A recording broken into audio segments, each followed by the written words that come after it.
Bonjour à tous et à toutes. On va terminer le cours de chimie organique donc avec le chapitre des alcools et des dérivés carbonylés, un cours que l'on a déjà commencé en séance. On va reprendre le tout dans cette petite vidéo. On va voir quels sont les mécanismes à connaître, quels sont les mécanismes à ne pas connaître, les conditions à savoir. Je vais reprendre tout ça avec vous gentiment. L'avantage de cette vidéo, c'est que vous pourrez mettre pause ou avancer les certaines parties que vous ne jugez pas nécessaires de revoir.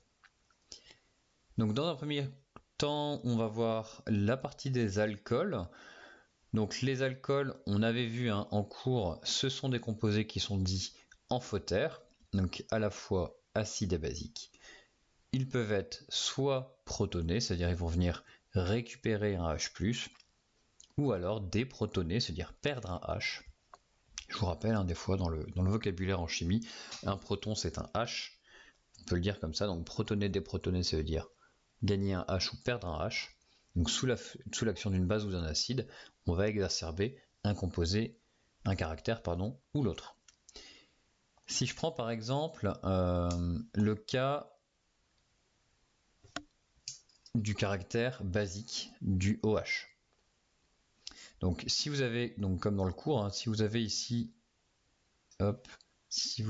votre composé, donc OH, je vais faire exprès de vous montrer les doublés, on va ressortir la liaison du H si vous avez besoin. Sous l'action d'une base quelconque, d'accord, que je vais appeler B-, vous allez être capable ici de venir attaquer votre H pour le récupérer, hop, et rabattre le doublé sur le haut.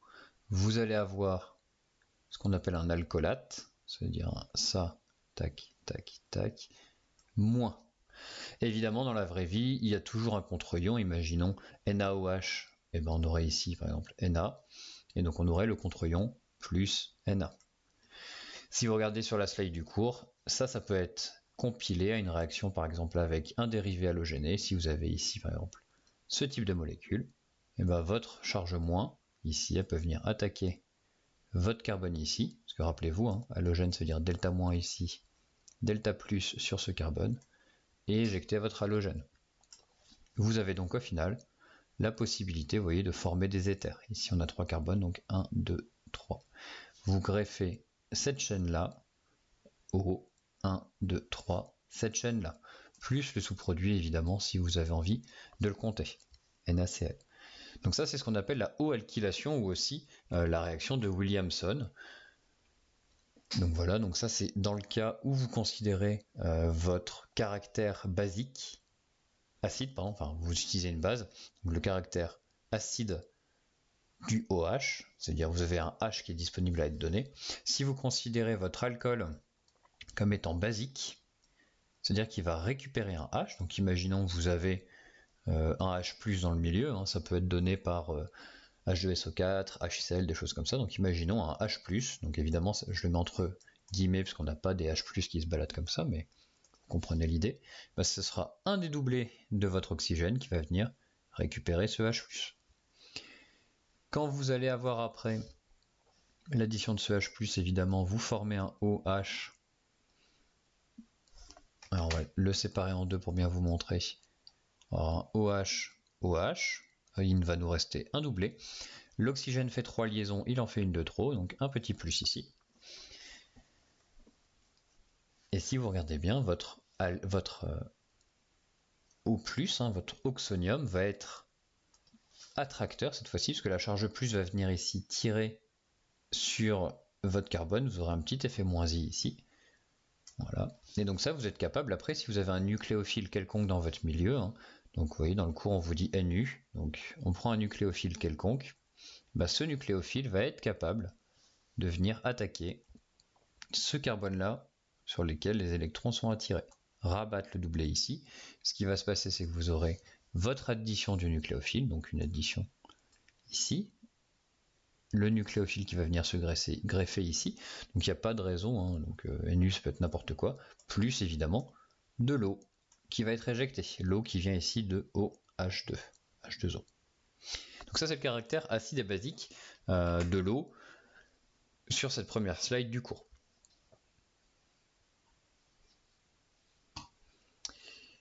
Évidemment, ce que l'on voit aussi comme possibilité, c'est si vous aviez la possibilité de faire votre addition, hein, votre eau alkylation ici, entre deux molécules, comme on l'a vu ici dans le cours, hein, dans le petit exemple que j'ai repris, si vous êtes capable d'avoir votre eau alkylation, j'essaie de retrouver mon curseur, il est là, si vous êtes capable que votre O- vienne attaquer un dérivé halogéné ici, si vous avez la même chose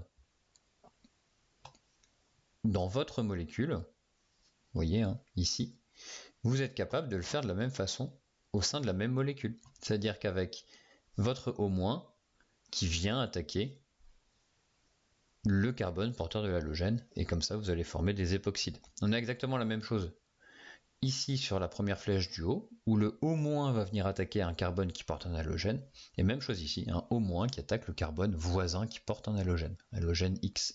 Donc c'est une des méthodes, ce qu'on appelle dans le premier cas une O-alkylation intermoléculaire, puisque le O- va attaquer une autre molécule intermoléculaire, et ici une O-alkylation intramoléculaire, parce que ça a lieu au sein de la même molécule. Donc voilà, une autre façon de former des époxydes. Vous avez la possibilité aussi, sur ces alcools, de faire ce qu'on appelle une halogénation. Donc vous allez remplacer ici la fonction alcool par un dérivé halogéné X. Ça peut être du chlore et du brome, d'autres dérivés halogénés évidemment, mais les exemples qu'on va avoir le plus, nous, dans le cadre de ce cours, ça va être chlore et brome. Donc vous pouvez utiliser comme agent de chloration PCl3, POCl3, PCl5, SOCl2. Il y en a beaucoup. Donc pour mettre des chlores, c'est assez simple. Vous pouvez choisir celui que vous voulez. Par contre, en agent de bromation, celui qui va vraiment bien fonctionner, c'est PBr3. Donc vous avez un exemple de mécanisme qu'on vous donne ici dans le cours. On va le reprendre juste à côté. Tac. Si vous faites un mécanisme, par exemple, on va prendre le premier cas du cours. On vous dit exemple de mécanisme en utilisant PX3. On va considérer que vous faites une bromation. Donc vous avez un composé, hop, je vais reprendre le même alcool. Hein. Ici on a R dans le cours, mais on va prendre une chaîne quelconque. Vous avez un alcool ici avec vos doublés, OH, d'accord. Et dans le cas de la bromation, je vous ai dit, si vous voulez mettre un brome, le composé qui vient bien marcher, c'est du PBr3. Donc BR, BR, hop, BR. Votre alcool va ici être capable de venir attaquer votre phosphore, éjecter un des bromes. Donc ça c'est le mécanisme qui est donné dans le cours, on le reprend ensemble tranquillement. Donc vous avez, donc là j'ai pas pris un exemple général, hein, j'ai pas pris R, j'ai pris une chaîne à 3 carbones. Vous allez avoir votre O ici, H, donc je vous fais l'exemple avec tous les doublés, hein. P, ici BR, BR, d'accord. Votre doublé ici, évidemment, vous avez un OH+, qui se crée parce que vous avez une troisième liaison. Vous avez libéré un BR-, voilà. Donc comme tout à l'heure, hein, ça rappelle un petit peu le côté caractère basique qui vient récupérer un H. Vous avez formé un O+, donc ce carbone-là, il va être vulnérable pour les attaques d'un nucléophile. Et là, vous voyez, votre Br- va venir attaquer ici, parce que ce carbone a les électrons qui sont attirés par le O+, qui est en manque d'électrons. Et donc, vous allez rééjecter cette liaison-là sur l'oxygène. Donc, au final, si vous regardez, votre composé, vous avez bien les 1, 2, 3 carbones, le brome qui vient s'installer ici, plus ce composé-là, hein, vous allez avoir du Br2POH, d'accord, si vous voulez, je peux le réécrire, hein. Ça vous fait du HOPBR, d'accord, c'est la même chose. Voilà, donc ça c'est votre composé ici, je vais le supprimer pour plus de clarté. Donc ça c'est votre sous-produit, donc vous en fichez un petit peu. Donc votre produit principal, c'est celui-ci. Pardon. Votre produit principal, c'est celui-ci. Et vous voyez ce que vous avez fait, vous avez changé un alcool, ici, en brome. Donc dans le cas de la bromation. Vous avez la même chose dans le cas de SOCl2. Hein. SOCl2, ce que vous allez faire, première étape, même chose, on va prendre le même alcool, 1, 2, 3, 4, OH, les doublés, SOCL2, il faut savoir l'écrire, donc c'est, je vais l'écrire sur le côté comme dans le cours, SO double liaison, Cl, Cl. Votre doublé oxygène va venir attaquer votre soufre ici, lever votre double liaison. Donc à ce stade-là, vous pouvez écrire la forme intermédiaire hein, qui ressemblera du coup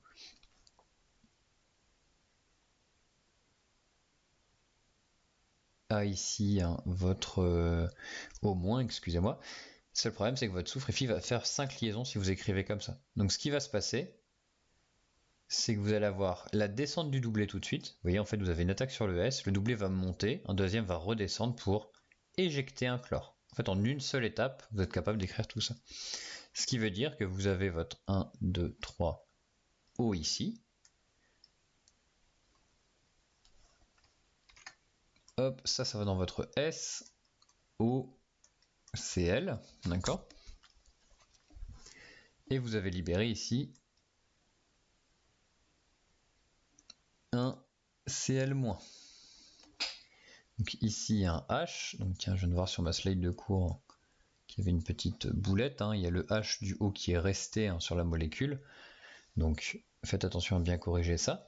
Même chose, vous avez un O+, donc vous êtes capable d'avoir un Cl- qui vient attaquer le carbone d'à côté et éjecter ceci. Vous vous retrouvez, alors soit vous m'écrivez hein, SCl double liaison O, OH, comme un petit peu tout à l'heure le sous-produit avec PBr3.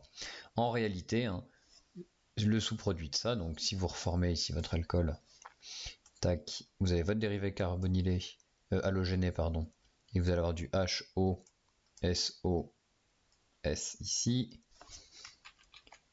tac, S, O, Cl, et donc ça c'est pas très stable, hein. Vous voyez dans le cours, je vous dis, ça se décompose en, ça va se décomposer en HCl et en SO3, d'accord. On s'en fiche un petit peu, c'est notre sous-produit, on va l'oublier. Donc voilà, donc vous pouvez simplement écrire que cette réaction vous donne le dérivé halogéné. Donc voilà, principalement, hein, si vous avez une bromation à faire, utilisez le premier mécanisme avec PBr3, et si vous avez une chloration à effectuer, utilisez SOCl2. Je peux vous demander un des deux mécanismes sans aucun souci.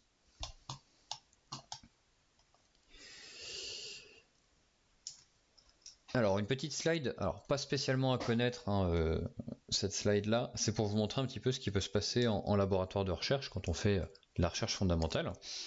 Donc imaginez avant, hein, vous avez utilisé, vous avez fait la réaction avec une base pour faire de la haute alkylation, etc., à un moment donné, et vous voulez changer votre alcool par un chlore avec POCl3. Alors POCl3, je reprends, hein, c'est un des agents de chloration qui est utilisable. Donc on n'a pas vu le mécanisme pour celui-là, donc il n'est pas à connaître. Mais imaginons, voilà, on veut changer cet alcool en chlore, et à un moment donné dans notre synthèse, on a utilisé de la pyridine, et notre produit n'est pas très propre. On n'a pas éliminé toute la pyridine. Bah, vous voyez par exemple, ça peut complètement changer notre réaction. Donc on va avoir ce qu'on appelle une réaction de chloration-élimination. Donc au tout début, on va avoir le chlore qui va être ajouté à la molécule, mais notre pyridine qui est une base dans le milieu va venir récupérer un H et former un alcène. Vous voyez, on n'a pas du tout le produit attendu. C'est un des exemples hein, qui peut vous montrer ce qui se passe dans les laboratoires quand on cherche à faire une réaction et que parfois un sous-produit va nous montrer une nouvelle réaction et donc ça va ouvrir la voie à de nouvelles voies de synthèse. Donc, par exemple une voie de synthèse pour les alcènes, mais pour vous celle-ci, cette slide-là n'est pas à connaître. On passe à la suite. Même chose ici hein, sur les déshydratations. Ce que vous avez à connaître vous, si je reprends l'exemple ici, voilà, hop. En gros, hein, pour vous, ce qu'il faut savoir, c'est si vous avez un alcool qui est mis en présence d'H2SO4 et d'un chauffage, d'accord, vous avez un équilibre qui se crée. Donc vous voyez, d'habitude on écrit une flèche seulement, là on a une double flèche. Vous avez l'équilibre entre la forme où vous allez déshydrater cet alcool, c'est-à-dire que vous avez un départ d'H2O, donc plus H2O, Et évidemment, vous allez former l'alcène le plus stable, parce que là, là j'ai formé directement l'alcène qui me paraissait le plus stable. Vous auriez pu également former celui-ci, mais celui-ci est moins stable, donc on l'oublie. D'accord? Donc en gros, il faut imaginer que quand vous allez utiliser H2SO4, la liaison ici va venir se rabattre et libérer de l'eau. Parce qu'évidemment, hein, si j'écris le mécanisme complet, H2SO4 c'est une source d'H+, je vous laisserai voir les premiers chapitres pour ça. Si vous avez des doublés sur l'oxygène, votre eau va venir récupérer un H+, hop.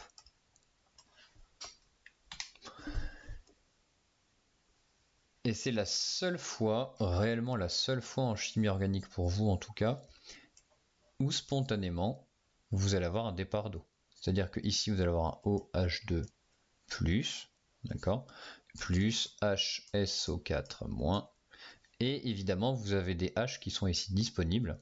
Donc, je vous disais, hein, soit ici, soit ici. Et pour récupérer son H+, le HSO4- va récupérer ça, rabattre la liaison là, et éjecter l'H2O. Vous pouvez faire la même chose de l'autre côté, mais vous aurez un alcène qui sera beaucoup moins stable. Donc, on écrit l'équilibre, et là, boum, vous retombez bien sur votre alcène plus H2O. Donc voilà, donc vous à savoir hein, uniquement comment ça se passe. Hein. Un alcool va donner un alcène dans le cas de la réaction de déshydratation. Ici, je vous ai montré un mécanisme un peu plus complexe parce que votre alcool ici, si vous rabattez la liaison sur si vous êtes sur la liaison d'à côté, vous n'allez pas pouvoir rabattre parce que votre carbone au centre il aura 5 pattes. Donc vous avez ce qu'on appelle une réaction de réarrangement. C'est pour vous montrer un petit peu ce qui peut se passer, mais le mécanisme est hors du programme pour cette année. On passe aux oxydations des alcools. Alors, vous avez la possibilité d'oxyder votre alcool en composé carbonylé, donc ça veut dire votre alcool C simple liaison OH en C double liaison O. Vous avez plusieurs méthodes pour le faire. Donc dans tous les cas, si vous regardez, hein, donc ce qu'on appelle l'oxydation dure ou l'oxydation douce, l'oxydation de Jones ou l'oxydation de Collins, les réactifs d'oxydation, vous voyez sur la flèche, hein, oxydation de Jones ou oxydation de Collins en bas, dans tous les cas, dans les conditions d'oxydation, vous avez du CrO3. Donc les conditions avec du chrome hein, qui ne sont pas très bonnes pour l'environnement, je rappelle, hein, tout ce qui est composé à base de chrome sont à proscrire dans le cas des synthèses. Donc là c'est pour vous montrer principalement comment on peut faire une oxydation facilement. Dans le cas de l'oxydation de Jones, donc pas de mécanisme à savoir. Donc ça veut dire les sous-produits de chrome, d'H2SO4 et compagnie, on n'en tient pas compte. Vous allez passer directement de l'alcool à l'acide carboxylique. C'est-à-dire que votre alcool OH va passer, on va faire ça ensemble, votre alcool OH va passer directement sous la forme d'un acide carboxylique. Vous voyez, en fait, au début, vous aviez hop, R, tac, tac, OH, et dans les conditions d'oxydation de Jones, donc si je les écris, c'est CrO3, donc à connaître, hein, H2SO4 dans l'acétone. Donc là, c'est vraiment des conditions qui sont très complètes. Vous allez avoir ici votre R, C, O. Avant, vous aviez vers OH, mais vous allez l'oxyder en O, comme ça. Et le H qui reste ici va être lui aussi oxydé en OH.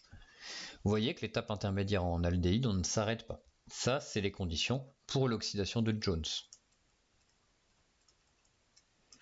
Dans le cas des réactions d'oxydation avec les réactifs de Collins, ici, c'est l'inverse. Enfin, c'est l'inverse. On va dire qu'on est capable de s'arrêter si vous faites les mêmes conditions. CrO3, mais cette fois-ci en présence de pyridine. Vous voyez, hein, les conditions sont très importantes.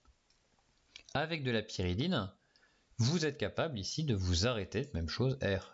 Donc, où il y avait le OH, maintenant on a C double liaison O. Par contre, le H qui reste ici n'est pas oxydé. Vous voyez, on était entre crochets dans Jones, ça veut dire qu'on ne peut pas l'isoler. On passe forcément de l'alcool à l'acide carboxylique. Dans le cas de l'oxydation de Collins, vous allez passer d'un alcool à un aldéhyde. Voilà, ça c'est les mêmes mécanismes pour les deux.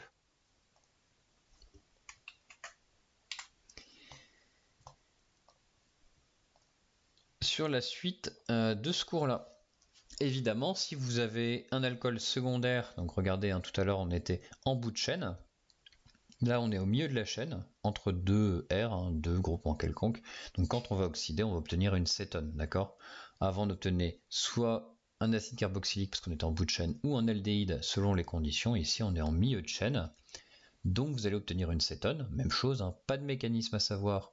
Donc, vraiment que du par cœur. N'importe quelle condition d'oxydation, si vous faites du Jones ou du Collins, vous allez obtenir une cétone. Et bien évidemment, dans le cas des alcools tertiaires, c'est-à-dire avec 3 groupements déjà présents, 3 groupements R sur le carbone qui portent votre alcool, vous n'avez pas d'oxydation, parce que si vous faites un C double liaison O, votre carbone ici aurait 5 pattes. Si je vous montre ça, votre carbone, hop, ici, je cherche mon curseur, il est là. Donc vous voyez, hein, si vous avez déjà, alors, imaginons un alcool quelconque, si vous avez votre alcool en milieu de chaîne, que vous utilisez un oxydant, donc vous écrirez les conditions, hein, CrO3 et compagnie, mais vous allez obtenir une cétone, parce qu'il est en milieu de chaîne. Par contre, si vous avez un alcool qui est sur un carbone tertiaire, qui a déjà 3 autres liaisons, si vous essayez d'écrire l'oxydation de ça, vous allez obtenir ça, et là votre carbone il a 5 pattes, ça va pas du tout, donc on peut pas écrire ça. Donc, si vous faites ça avec un oxydant, Jones ou Collins, hein, celui que vous voulez, et ben c'est pas possible. Il n'y aura pas de réaction. C'est ce que je vous montre un petit peu dans le cours. C'est tout pour les alcools, un chapitre qui va relativement vite. Hein. Donc quelques conditions à savoir pour les oxydations. La déshydratation ici, elle ne sera pas très utilisée, hein, très honnêtement, donc pas spécialement connaître.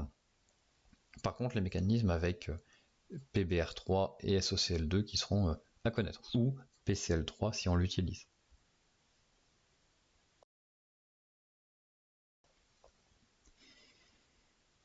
Alors, la deuxième partie sur les dérivés carbonylés.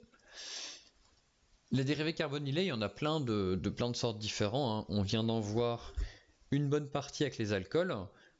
Toutes les liaisons qui vont comporter ce qu'on appelle un carbonyle, hein, donc C double liaison O, vont être des dérivés carbonylés. Vous pouvez trouver par exemple un aldéhyde, une cétone, un acide carboxylique ou un chlorure d'acyle. Donc voilà, donc aldéhyde vous connaissez déjà, un C double liaison O avec un H en bout de chaîne, cétone, un C double liaison O au milieu d'une chaîne carbonée, acide carboxylique C double liaison OOH, et chlorure d'acyle, peut-être celui que vous connaissez un petit peu moins, C double liaison O Cl, chlorure d'acyle. Donc quelques données physiques sur ces composés-là, hein. Pas grande chose qui soit utile pour vous. Par contre, sur la topologie des dérivés carbonylés, vous avez 3 sites qui sont importants à connaître.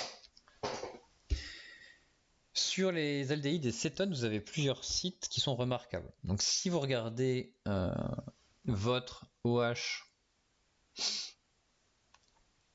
votre O avec les deux doublés, vous avez la possibilité de venir attaquer des acides et des électrophiles, c'est-à-dire que vous pouvez avoir le départ de votre doublé à partir du O ici, hein. Donc les flèches, elles montrent un endroit de la molécule, en aucun cas ce sont des flèches de réaction. Donc si je reprends ça par exemple sur Paint, tac, vous avez la possibilité, hein, si je vous redessine ici, on va dire une cétone, peut-être pas en rouge, c'est agressif, mais si vous avez par exemple une cétone, voilà, on va mettre un aldéhyde, comme ça, ça nous enlève une position. Vous avez ces doublés-là qui sont par exemple capables, en cas de présence d'un acide, de venir attaquer ce H+. Donc ça, c'est ce qu'on montre ici sur le PowerPoint. Hein. C'est pour ça que je vous dis, je vous montre sur le cours les parties importantes, mais la flèche de réaction, c'est toujours du moins vers le plus. Donc ça peut attaquer les acides. Okay. Ou inversement, hein, si vous avez un nucléophile qui est assez fort, assez puissant pour venir attaquer cette cétone, rappelez-vous, je vous ai dit, hein, la C double liaison O, ça change un petit peu le caractère de la liaison carbone-oxygène, c'est-à-dire que l'oxygène va tirer un petit peu plus les électrons.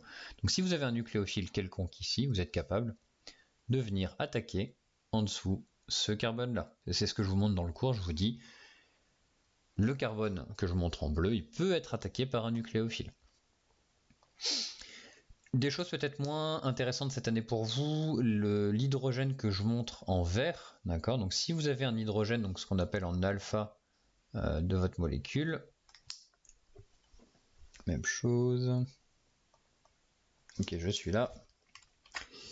Si vous avez un hydrogène en alpha de votre molécule, c'est-à-dire vous écrivez, hop, on va reprendre le même composé, cet aldéhyde là.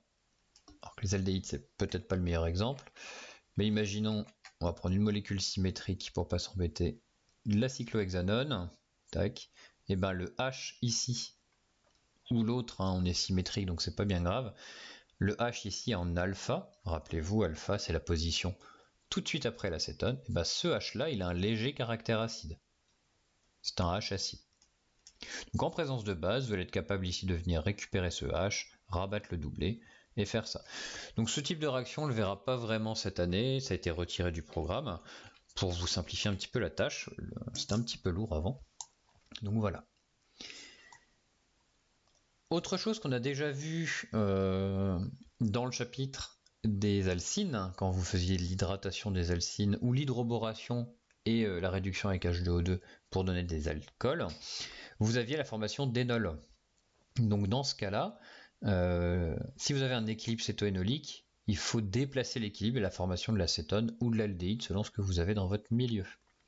Ça, on l'a déjà vu dans le cours sur les alcynes. Rapidement, les réactions d'hydrogénation, hein, celles qu'on a vues dans le chapitre alcène, alcyne et compagnie, elles marchent aussi pour les dérivés carbonylés. Si vous faites votre hydrogénation en présence de nickel, d'habitude c'était palladium sur charbon, voilà, ou platine, là si vous le faites en présence de nickel, vous êtes capable de réduire une cétone en alcool. Même chose, pas de mécanisme, uniquement des conditions à connaître. Donc ça veut dire que, alors pour réduire votre carbone en alcool, il faut être en présence de nickel. Si vous le faites, vous voyez en dessous, hein, en présence de platine, H2 platine et on chauffe, delta, en fait, avec le platine, ça ne marche pas. Donc, sélectivement, vous allez pouvoir réduire la double liaison, donc la double liaison qui va être réduite par l'hydrogénation, mais pas la liaison, c'est double liaison O. D'accord ?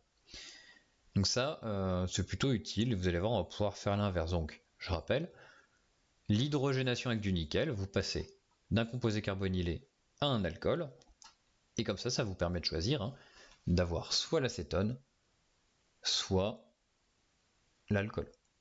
Si vous êtes en présence par contre de platine, l'acétone ne sera pas touché, mais vous allez pouvoir être capable de réduire une double liaison en alcane. On passe aux réactions de réduction, après les réactions d'oxydation. Donc c'est le cas des réactions avec les hydrures. Alors, les hydrures, hein, c'est pas quelque chose qui est classique pour vous à avoir en chimie. La chose à savoir, c'est que les hydrures, hop, ce sont des composés qu'on appelle H-. Donc en gros, hein, H-, encore plus que les H+, sont pas des choses qui existent réellement. On n'a pas de H- disponible, on n'a pas un pot de H- au laboratoire. On les obtient à partir d'un composé qui s'appelle LiAlH4. D'accord ? Ce qu'il faut savoir, c'est que ces composés type LiAlH4 qui sont capables de libérer des H-, donc je vous montre pas le détail, mais c'est un petit peu comme le H2SO4 qui va être capable de libérer des H+, c'est un petit peu plus différent, on rentre dans un autre type de chimie, donc écrivez juste que LiAlH4 c'est une source de H- avec des guillemets. En gros, ce qui va se passer, c'est que si vous avez une cétone quelconque, je prends le cas ici, hop, de la propanone, hein, classique, propane de one. Si vous aviez eu un H+, c'est votre doublet qui est capable de venir attaquer, mais dans ce cas-là, on a un H-, et comme on l'a vu tout à l'heure, c'est le carbone en dessous qui va être capable d'être attaqué. Donc vous allez faire de l'addition de H-. Donc ça, c'est pas du tout classique, hein. Et ici, vous allez obtenir, hop, un H ici. D'accord ? Le H, il va se mettre ici. Je le montre pour l'instant, même si en topologique, on ne devrait pas le montrer. Et votre moins ici. Il faut savoir que les composés comme LiAlH4 sont très sensibles à l'eau. Donc à partir du moment où vous allez rajouter de l'eau dans votre milieu, vous allez détruire, vous allez souvent mettre du LiAlH4 en excès, hein, vous allez détruire ce qui reste de LiAlH4 et vous allez redonner un H ici pour votre O-. Le H est toujours ici, évidemment, mais on peut le cacher puisqu'on est en topologique. Donc si je cache les H partout, hop, on écrit vraiment bien en topologique. On va venir cacher les H ici. Donc voilà, donc dites-vous simplement que la première étape, vous allez avoir l'addition de H-, vous allez former un alcoolate avec le contre-ion évidemment, mais on ne le montre pas ici, et vous allez détruire ce qui reste de AiH4 avec de l'eau, et en gros vous allez récupérer un H sur votre OH-. Donc voilà, la réduction, ça vous permet au final de passer ici d'une cétone à un alcool. Donc vous voyez, hein, vos conditions c'est quoi? C'est une cétone, LiALH4 en première étape, puis H2O, et là vous allez récupérer un alcool. Juste ça à savoir. C'est ce qui est explicité, hein, deuxième ligne sur la diapo du cours, hein, pour vous montrer tout ça. Donc ça marche très bien aussi avec les acides carboxyliques et tous les dérivés des cétones.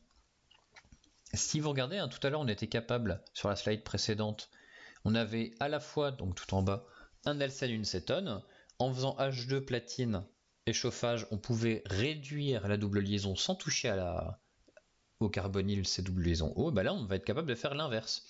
C'est-à-dire que si vous avez une double liaison et un C double liaison O, hein, même chose tout en bas, en utilisant la réaction de réduction avec ces hydrures H-, vous êtes capable de réduire l'acétone en alcool sans toucher à votre double liaison. Donc voilà encore un petit outil dans notre boîte à outils. Si on veut faire l'un, eh ben on va passer par l'hydrogénation. Si on veut faire l'autre, on passera par la réduction.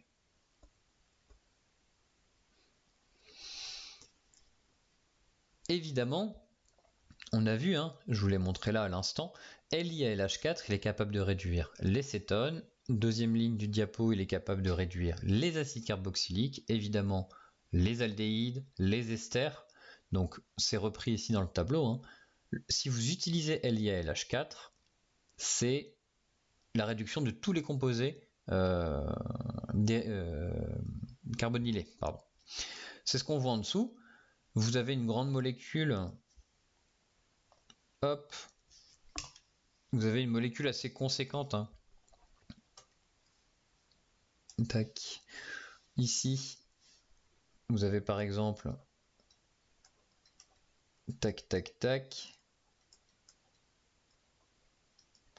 vous avez cette molécule-là, et vous voyez, vous avez à la fois ici une fonction cétone, une fonction, oups, j'ai raté, j'ai oublié un O, ici, une fonction acide carboxylique. Donc quand vous allez utiliser ce qu'on a vu à l'instant, hein, donc LiALH4, première étape, puis H2O, toutes les fonctions cétones présentes sur le cycle, hop, ou du moins sur la molécule, vont être réduites. Donc ici on avait CO, vous faites OH, et sur ce carbone ici, qui est donc ici, vous allez avoir OH. Si vous ne voulez pas toucher à l'une ou l'autre des réactions, vous le voyez dans le tableau, il est possible de faire attention à ce qu'on réduit.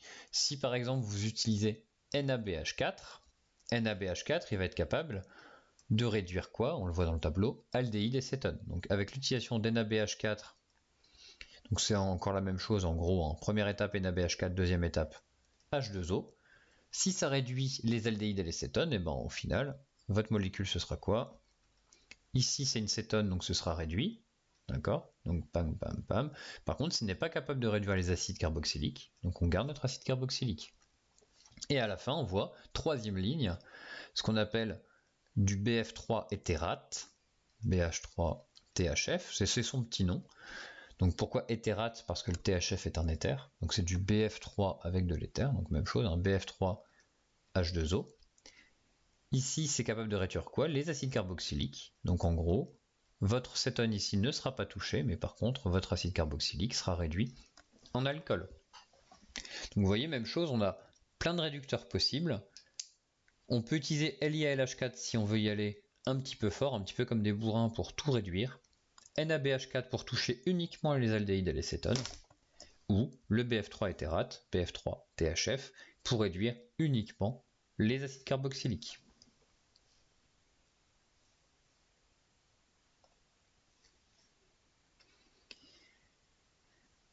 Évidemment, à l'addition des acides, on va retrouver le même type de mécanisme qu'on a vu un petit peu précédemment, hein.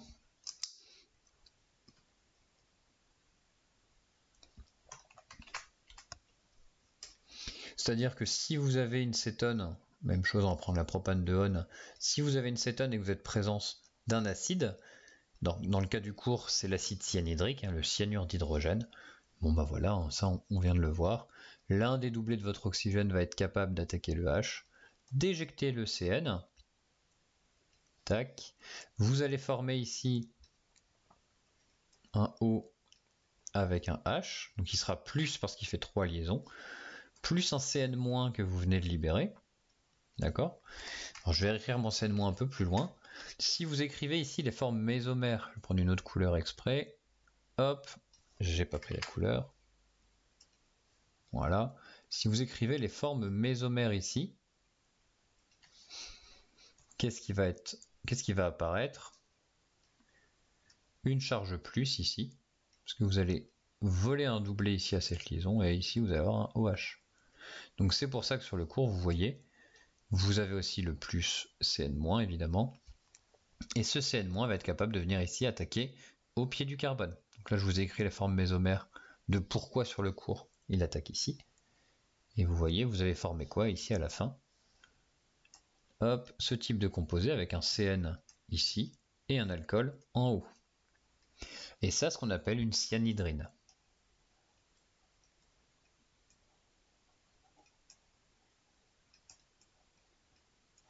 C'est ce qu'on vous montre dans le cours. Voilà. La cyanhydrine, hein, qui est le premier exemple en haut. L'addition des organomagnésiens, donc je passe, on ne le verra pas cette année. C'est pas si difficile, mais le temps ne me permet pas de voir ça. Donc il va nous rester deux grandes réactions, l'hémiacétalisation et l'acétalisation. Donc dans un premier temps, aujourd'hui, vous allez voir, hein, l'hémiacétalisation qui est un mécanisme qui peut être vu en catalyse basique ou acide. Dans le cas de ce cours-là, on verra que la catalyse basique. Donc vous voyez, qu'est-ce qu'il vous faut pour l'hémiacétalisation? Vous allez avoir une cétone au départ, un alcool sur votre flèche avec une base, et vous allez former cette fonction acétale, hein, qui va être oxygène, carbone, oxygène, carbone. Il vous faudrait une autre chaîne à la place du OH, il vous faudrait un O, carbone, quelque chose pour avoir un acétal. On va reprendre ça.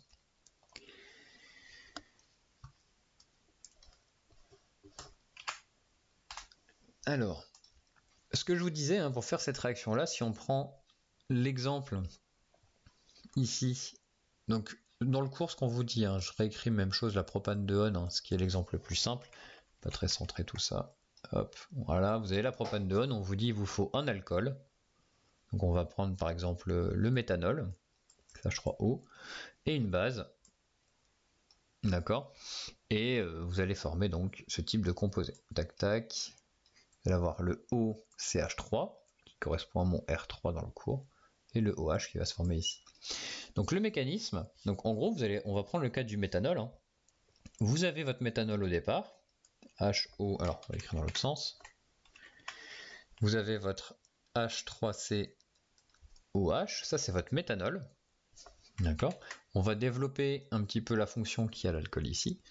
Si vous avez une base quelconque, d'accord, une base, alors ça peut être OH- par exemple, ça marchera, hein. Imaginons on a NaOH, donc OH-, ici. Votre OH- va venir récupérer le H ici. Alors honnêtement, je pense que OH- ça ne marchera pas en labo, mais bon, c'est pour l'exemple.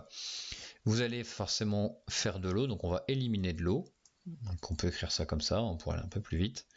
Donc H3CO-,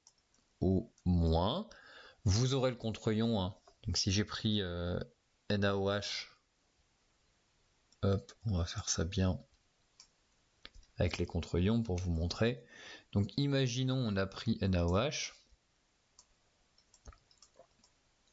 Donc ici vous aurez le contre-ion Na+, d'accord. Et c'est une fois que cette base aura agi sur votre alcool que si vous injectez dans votre milieu votre cétone, même chose, hein, je reprends la propane de On qui marche bien, votre charge-, va venir attaquer le pied de votre carbone, de votre carbonyle, relever cette double liaison là. Donc là, il faudra bien compter, hein, faites attention. Donc on aura le H3C simple liaison O. La liaison qui est en rouge ici va aller, je vais vous montrer un petit peu, hein,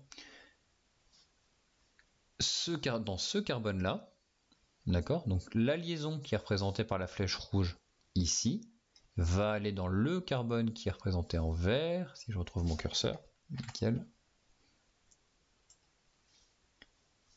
Donc dans le carbone en vert ici. Et en se relevant, vous voyez, ce carbone il fait une liaison avec quoi? Un CH3, un autre CH3 et le O-. Donc vous allez avoir un O-, CH3, CH3. Si j'écris ça de manière un petit peu plus propre, hein, ça fait quoi en gros? Ça vous fait un O-, CH3, CH3, O, CH3. Donc ça, je peux le remplacer pour que ça fasse un petit peu plus joli. Vous pouvez reprendre les couleurs en revenant un petit peu en arrière. Voilà. Vous allez former ce composé-là. Et à la fin de votre réaction, de manière, on va dire, bête et méchante, vous allez mettre ça en milieu acide, de manière ce que vous voulez, H plus H2O, pour donner un H plus ici à votre cétone. Et vous allez former quoi à la fin? Votre hémiacétal, tac, OH, et ici, les deux carbones. Ça, c'est ce qu'on appelle un hémiacétal. Vous avez en gros, ici le squelette, hein, carbone, oxygène, carbone, oxygène. Pour un acétal complet, il aurait fallu un carbone de plus par là. On va voir ça tout de suite. Donc ça, c'est un hémiacétal.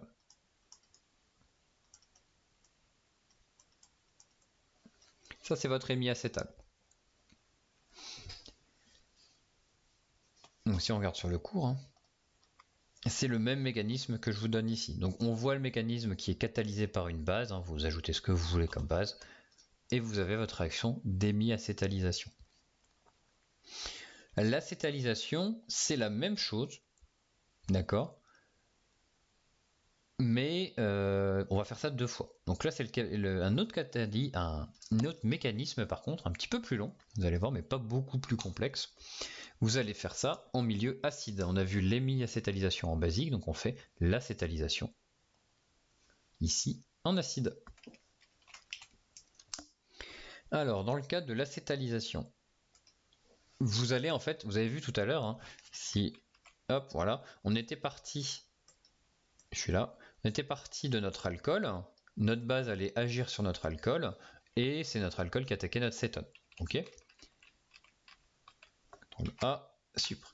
Ici, en milieu acide, vous allez bel et bien avoir votre cétone qui va agir dès le début. Imaginons encore une fois, on a la propane de On.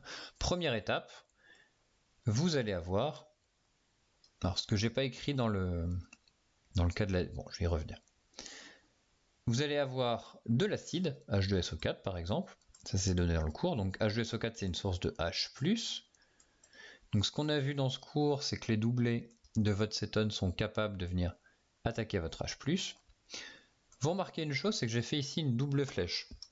Ce que j'ai oublié tout à l'heure quand je vous ai montré le cours, hein, dans le cas même de... Donc dans ce cas-là, ça va, l'hémiacétalisation c'est des flèches simples, et vous voyez quand je suis passé à ce mécanisme, j'ai oublié de vous souligner que toutes les flèches sont des doubles flèches. À chaque étape, vous pouvez revenir en arrière. On va voir comment est-ce qu'on peut éviter tout ça. Donc, première étape, vous allez former ici votre composé OH avec un doublé plus, d'accord, donc ça on l'a fait. Si vous écrivez vos formes mésomères, vous allez remonter un doublé ici. Vous allez avoir hop, hop, hop, OH avec deux doublés, un plus ici. Et c'est à ce moment-là où vous allez introduire votre alcool. Donc vous avez fini cette première étape. Deuxième étape, vous allez rajouter dans votre milieu réactionnel. On va reprendre la même chose, hein, on va reprendre le méthanol pour un exemple. Votre alcool. Votre alcool, cette fois, qui ne se comporte plus comme un acide, mais plutôt comme un nucléophile, hein, parce que c'est lui qui va attaquer, va venir attaquer votre charge plus. D'accord? Donc vous avez, donc je réécris ici mon alcool. Ok, donc ça c'est l'alcool qui était entre crochets. J'enlève les doublés, on n'en a plus besoin. La liaison ici qui vient dans le O, qui porte déjà un H, et qui porte aussi le CH3. Votre oxygène fait 3 liaisons, un petit plus. N'oubliez pas, hein, ici vous aviez votre HSO4-, il est toujours présent ici. HSO4- qui vient ici de votre attaque sur l'acide. Donc ça, on avait vu ça aussi dans un chapitre précédent. Et bien à cette étape-là, il va nous servir ce HSO4-, ce qui va venir récupérer l'hydrogène, le proton acide qui l'avait prêté, rabattre ce doublet-là, et vous allez avoir quoi? Qu'est-ce qui va se former? Vous allez avoir votre première étape de terminée. Ici, O, et le CH3, je vais le réduire plus simplement, comme ça. Ok, donc là vous reconnaissez encore le squelette, hein, C, O, C, O. Votre hémiacétal. Et bien c'est pas terminé, parce que ici vous avez toujours votre alcool, exactement, on va dire, comme tout à l'heure. Là vous allez pouvoir continuer votre réaction. Et pour ça, donc évidemment ici vous avez, alors j'ai mis H2SO4, pardon, ici c'est HSO4, moins, et évidemment ici vous avez reformé du H2SO4. Ok, votre HSO4- il est venu récupérer votre H, et vous savez que H2SO4 c'est une source de H+. Et ben, rebelote, votre alcool va venir récupérer le H+, et vous allez passer à la suite de la réaction. Alors, comment je vais écrire tout ça? On va descendre gentiment, un petit peu par un petit peu. Donc vous allez avoir l'équilibre ici. Donc toutes les étapes sont des doubles flèches. D'accord? Vous allez former ici, tac, tac, tac, OH2+. D'accord? Comme tout à l'heure ici, hein, vous avez un O qui fait 3 liaisons. Vous avez votre, ici en dessous, OCH3, plus votre HSO, décidément je mets le 2, votre HSO4- qui a prêté un de ces doublés. Vous allez pouvoir, alors là on part sur la gauche, encore une fois double flèche, vous allez pouvoir avoir de nouveau votre alcool dans votre milieu le même que tout à l'heure, hein. Vous allez utiliser une deuxième fois votre alcool, alors pas exactement le même, hein. Il y aura 2 molécules pour une, hein. Donc il vous faudra 2 fois plus d'alcool que de dérivés carbonylés. Donc votre alcool ici va être capable de venir, hop, éjecter votre molécule d'eau. Vous voyez, c'est un peu différent. Hop, elle va venir attaquer ce carbone-là et éjecter votre molécule d'eau. Hop. Vous allez former, hop, hop. Donc je recopie ce qui reste de votre molécule. Ici un O et ici ça. Donc là, on reconnaît cette partie-là. Votre molécule d'eau, elle est éjectée, mais à la place, la liaison qui se crée, c'est entre ce carbone et l'oxygène qui porte un H et votre CH3. Vous avez toujours dans votre milieu votre HSO4-, là, il ne faut pas l'oublier. Et comme tout à l'heure, votre HSO4- va venir récupérer un H, rabattre ça sur l'oxygène. Vous allez relibérer, toujours sous la forme d'un équilibre, vous allez libérer votre molécule. Donc si je la réécris, ici vous avez votre O, le CH3 que je simplifie, là, là, là, là, là et là, plus H2SO4 que vous avez reformé. Et vous voyez là, ici, on a le squelette de ce qu'on appelle un acétal. Votre acétal ici, qui va être égal à, la fonction acétale, c'est quoi? C'est C, O, C, O, C.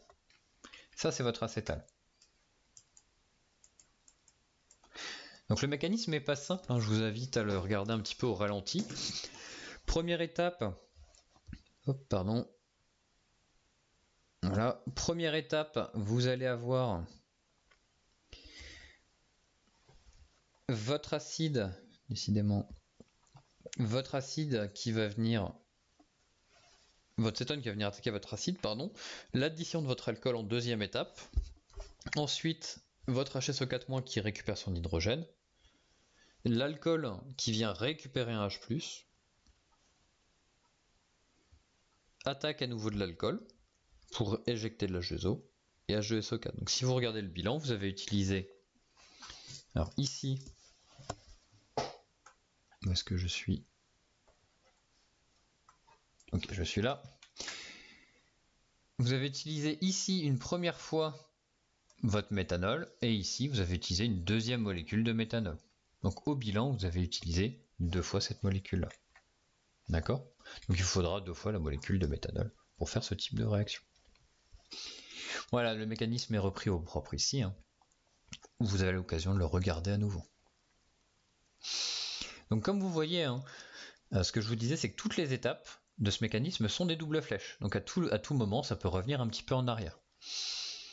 Pour faire les acétals, donc vous voyez, j'ai repris l'équation générale que vous devez juste connaître. C'est que si vous avez une cétone en présence d'un alcool qui porte une fonction R3, on s'en fiche de ce que c'est, vous allez ajouter 2 fois cette fonction au R3 à la place de l'acétone. Mais vous allez former de l'eau. Et donc, si vous vous rappelez un petit peu le principe de Le Chatelier, si vous rajoutez ou si vous privez l'un des côtés de l'équation d'un composant, vous allez déplacer l'équilibre vers l'un ou l'autre côté.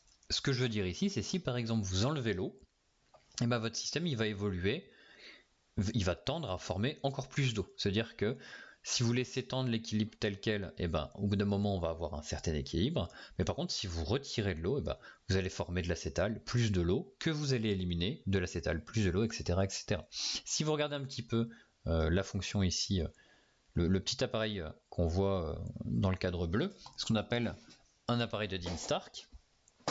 Donc en gros, comment ça marche? Si votre solvant, vous faites votre réaction par exemple dans le toluène, si votre solvant c'est les petites boules rouges, vous allez à la fois évaporer votre toluène et l'eau qui va se former au fur et à mesure de votre réaction. Donc ça c'est ce qu'on appelle un azéotrope, mais je vous embête pas trop sur ce terme-là.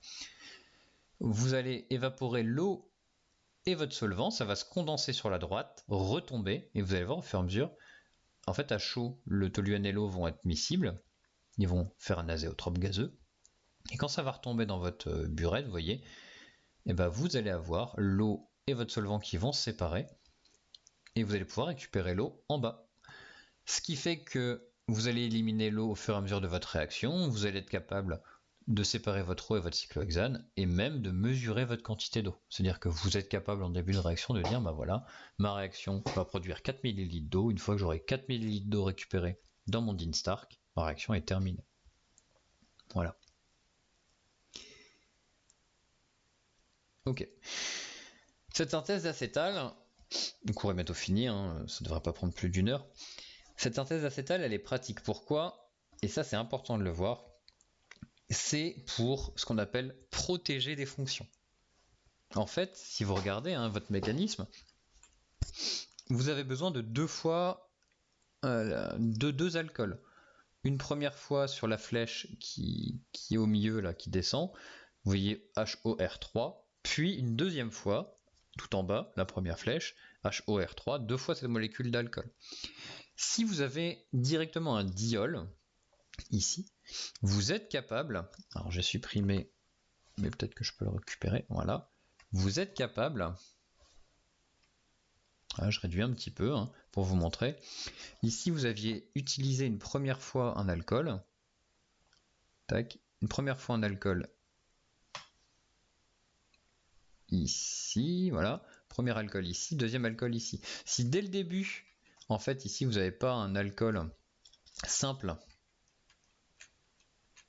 mais par exemple, ce qu'on vous donne dans le cours, un diol, donc je remplace tout, c'est-à-dire qu'ici, hop, on n'a pas un COH, CH3, on a ce type de composé.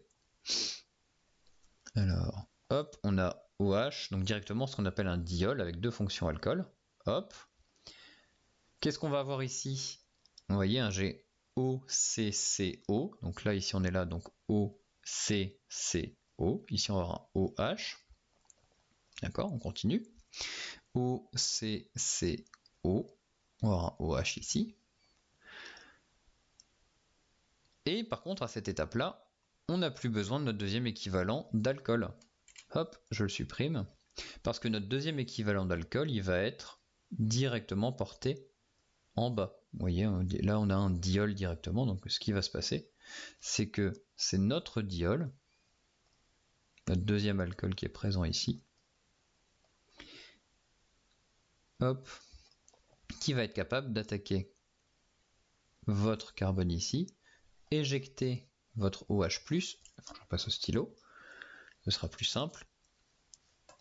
Alors je suis là, hop,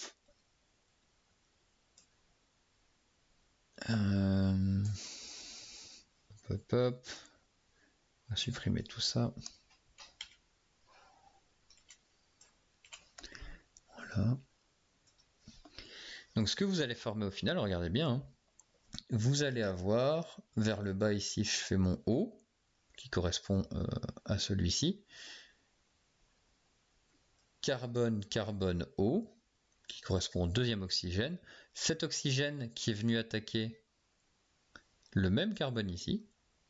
Alors, je vais refaire ça directement, rapidement, pour que ce soit plus propre. Donc, vous allez avoir O, O, tac, tac, tac, votre carbone. Si je reprends ça, hein, si je mets des numéros, vous avez le O1, 2, 3, 4, 5. Vous avez bien le 1, 2, 3, 4 et 5 ici. Le O1 est bien relié au carbone 5 et le O4 est bien relié au carbone 5. Hop, on fait ça sans les numéros. Je recopie le reste de ma molécule. Et c'est simplement hop et hop, plus H2O. Et là, vous avez fait ce qu'on appelle un acétal cyclique, parce que vous avez bien votre COC, alors COCOC, d'accord, ça c'est le squelette de votre acétal, mais il est cyclique. Et à quoi ça sert? Parce qu'il y a un intérêt quand même, c'est que au départ, vous aviez une cétone, d'accord? En faisant cet acétal, vous n'avez plus cette cétone, parce que c'est comme si vous aviez mis un petit chapeau pour protéger. Et bien justement, ça, c'est ce qu'on appelle des réactions de protection. Donc c'est de la chimie orga qui est un petit peu plus avancée hein, que ce qu'on va faire là, mais celle-ci, elle est à connaître. C'est votre première réaction de protection, vous connaîtrez, peut-être la seule. En gros, vous allez cacher un petit peu le caractère cétone aux autres produits chimiques. Parce que par exemple, on a vu tout à l'heure, hein, LiALH4, si je reprends en bas la première flèche qui monte, LiALH4 est capable de tout réduire. C'est-à-dire que si vous avez une cétone et un acide carboxylique, vous êtes capable de réduire à la fois votre cétone et votre acide carboxylique. Vous voyez, hein, c'est devenu un alcool et un alcool. Par contre, si votre première étape ici, vous utilisez un diol H+, H2O pour former cet acétal cyclique, c'est la réaction qu'on vient de voir là, et bien une fois que vous allez utiliser LiALH4, et ben vous n'avez plus une cétone à cet endroit-là, vous avez un acétal, et votre LiALH4, il n'est pas capable de réduire les acétals. Donc au final, il n'y aura que votre acide carboxylique qui va être réduit, et ensuite, on l'a vu, hein, les réactions avec les acétals sont des équilibres, hein, les flèches sont des doubles flèches. Si vous rajoutez de l'eau, vous êtes capable de détruire cet acétal pour reformer votre cétone. Et là, c'est intéressant, parce que vous êtes capable de faire ça. Le mécanisme de l'hémiacétalisation ou de l'acétalisation, ce sera le mécanisme le plus complexe à connaître pour l'évaluation. D'accord ? Donc on pourra le revoir en TD si besoin. Mais voilà. Donc, en tout cas, pour ce qui est de ce cours sur les dérivés carbonylés, c'est terminé. Alcool et dérivés carbonylés. On revoit ça demain pour vous. Donc vendredi en TD, on va faire le TD sur alcool dérivé carbonylé. Il est très rapide. Et ensuite pour le reste, hein, pour le dernier TD, ce que je vous disais, vous aurez un examen blanc sur table pendant lequel vous pourrez essayer de vous mettre en condition pour le futur DS. Vous avez un autre e-cours comme cela de programmer dans votre agenda. Je vous invite à consulter des ressources, à réviser. Vous allez voir sur la ruche, je vais vous mettre des ressources pour la stéréomérie, RS, les stéréoisomères RS, pardon, les effets inductifs, mésomères. N'hésitez pas à aller réviser tout ça ou tout simplement réviser vos TD pendant ce e-cours. Voilà, bon courage pour la fin de ce cours. N'hésitez pas à revenir en arrière et on en reparle avec le TD demain. Bonne fin de journée.